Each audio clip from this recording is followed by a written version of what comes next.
Liz, the CEO and founder of Po-Up Card Game, which are party games celebrating Black experiences from college to the workplace.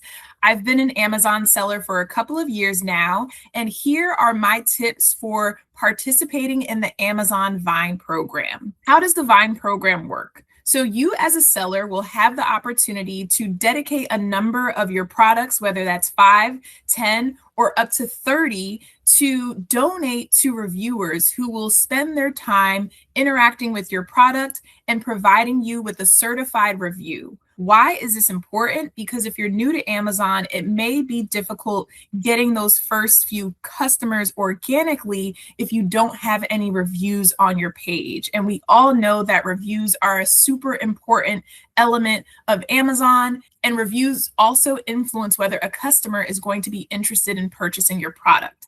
So to opt into the Amazon Vine program, you'll go to Seller Central. You'll identify the drop down for the Vine program. You will select the number of products that you're interested in donating to reviewers for the program.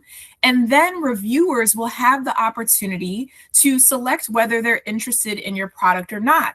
Once they select that they're interested, the product will be shipped to them, and then they will have the opportunity to leave an honest review of your product. I highly recommend the Amazon Vine program for sellers who are new to Amazon and looking for ways to garner organic and honest reviews of their product. Just remember that you have no control over what those reviews will entail. And if you have a product that has a large target audience or demographic, the Vine program may be perfect for you.